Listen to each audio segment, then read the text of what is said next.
Hello friends, welcome back.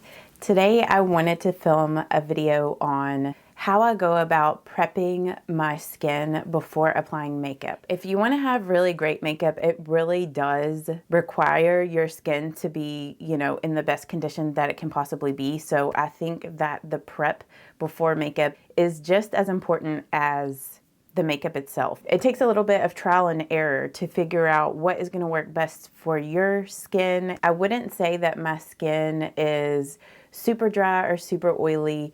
It's mostly normal, but it just leans one way or the other depending on the time of the year.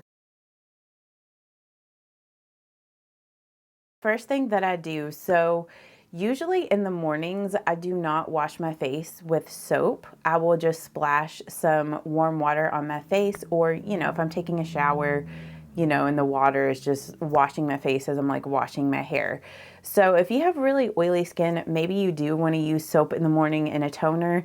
But if I did that every day, my skin would get super dry. So I just put water on my face every morning. And I'm kind of really bad about using under eye cream, but it's something that I need to work on and use a little bit more.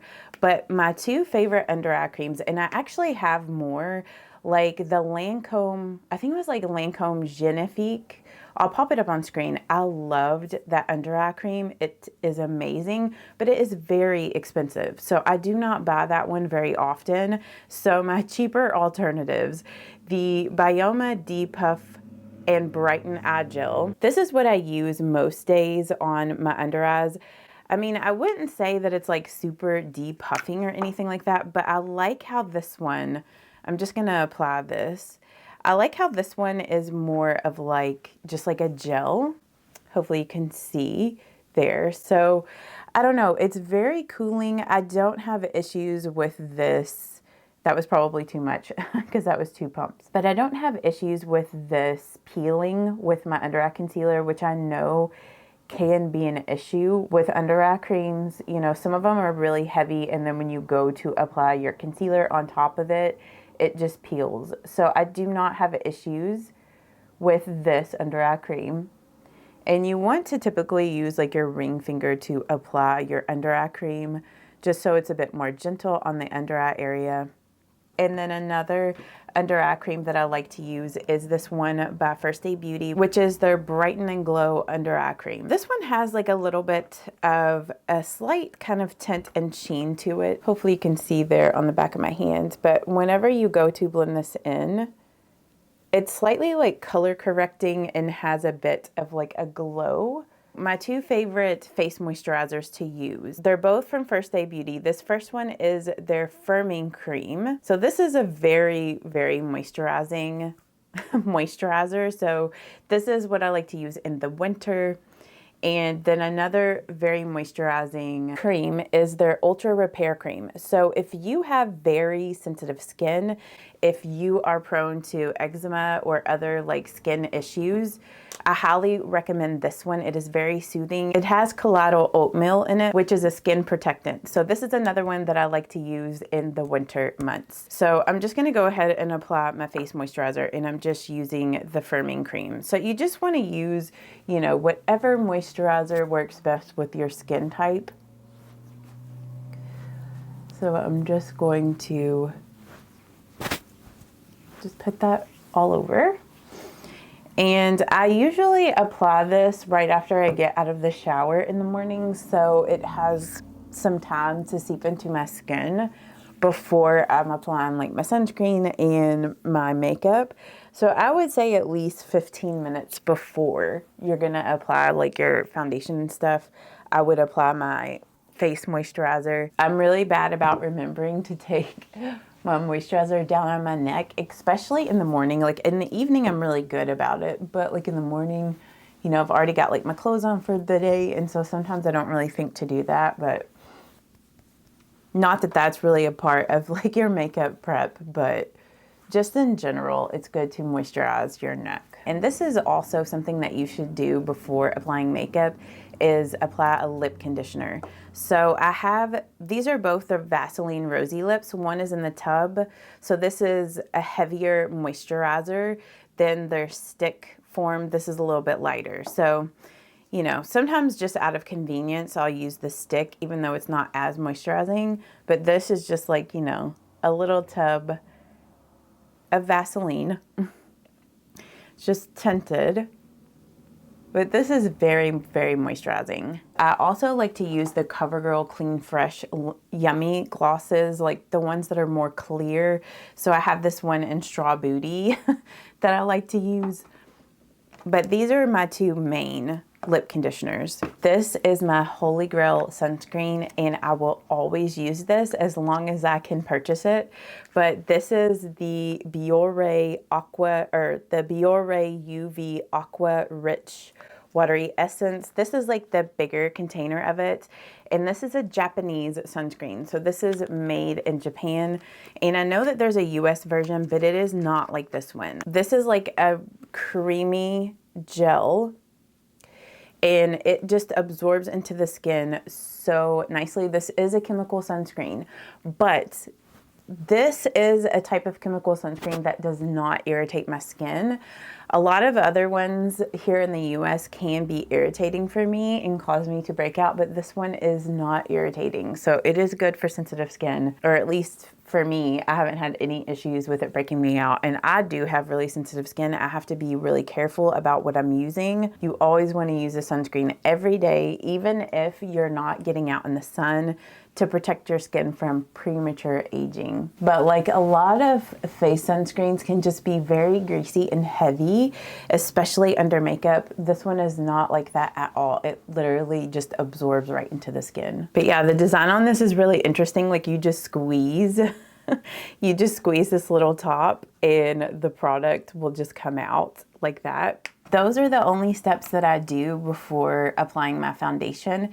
Every once in a while, I will apply a primer, but that's not really necessary. After all the steps that I did, my skin is very well primed, especially with the sunscreen. But some of my favorite primers, so the e.l.f. Liquid Poreless Putty Primer. This is my favorite long wearing primer, so I highly recommend this. I do find that this helps to extend the wear of your foundation, and it also helps your foundation to go on more smooth. The Maybelline Perfector 4-in-1 Glow Makeup, the e.l.f. Halo Glow, and the Rimmel Multitaskers Better Than Filters. All of those primers are really good for an illuminating primer. I don't necessarily find that they extend the wear of my foundation, but they just add a glow to any matte foundation that you have in your collection. So, but yeah, longevity, definitely recommend the e.l.f. Liquid Poreless Putty Primer. I'll go ahead and apply that today. You definitely want to make sure that the sunscreen has mostly absorbed before you apply this primer. Sometimes I find that they can kind of peel if you apply one directly right after the other. So you kind of need at least a few minutes for the sunscreen to kind of absorb in before you apply this primer.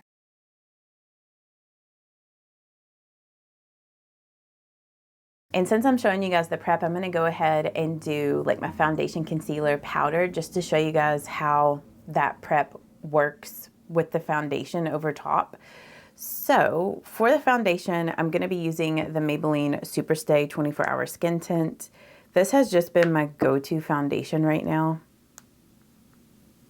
And I'm mixing 110 and 118. So I do first apply some to my nose here. I found that if I put a little bit here on my nose and blend it out last, that it helps the coverage a little bit better. So I'm just gonna put some of that there.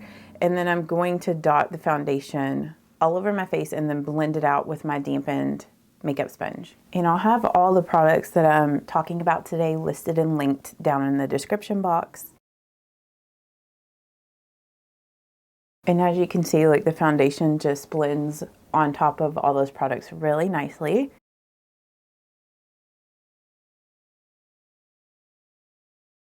So definitely don't skip your skin prep before your foundation. Like I said, it makes a world of difference on like your longevity and just how the products look on your face.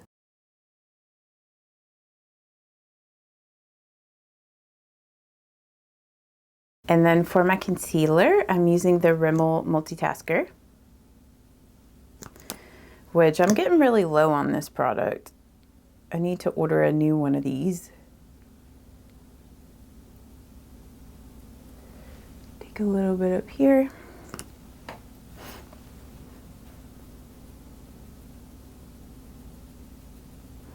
So as you can see, that concealer blends really nicely over top of that moisturizer, or the under eye cream. Okay, and then my two favorite under eye setting powders right now are both the L'Oreal Infallible Blurfection powders, and I have the shades in light pink and in translucent.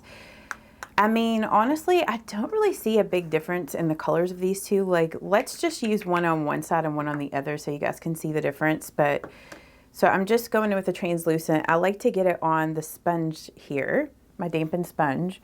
And then I'm going to use that over here on this eye. But it just does a good job of blurring out the under eye area and not looking like heavy or powdery.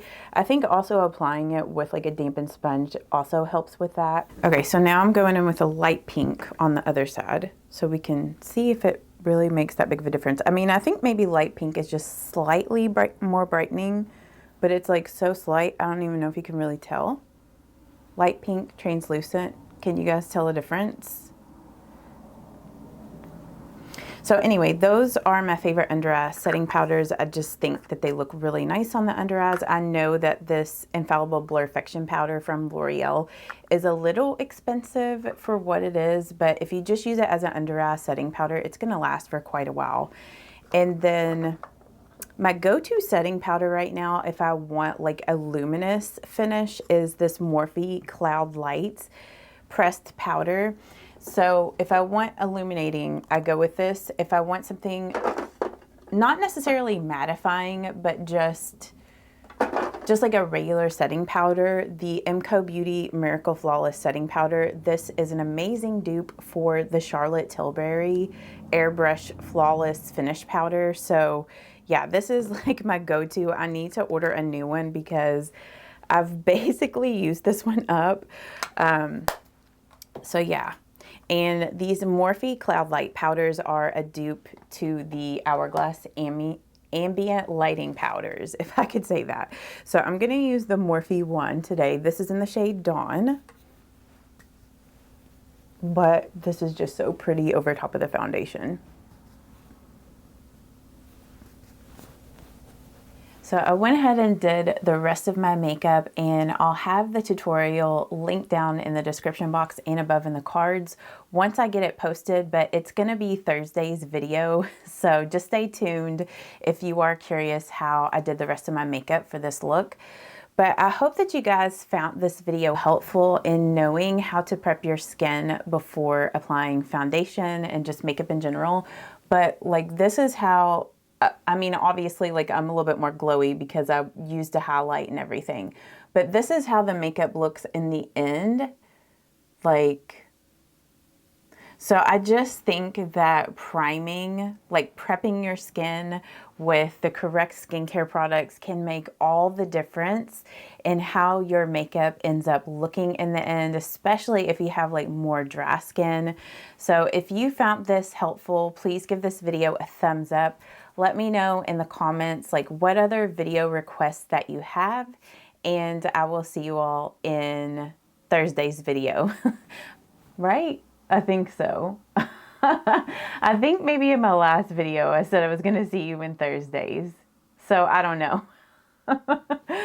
I'm like trying to post on Tuesday, Thursdays, and Saturdays, but I'll see you guys in Thursday's video. This 41-year-old brain is not working today. It's not braining. But I hope that you guys have a great day, and I will see you all in the next one. Bye-bye. Mwah.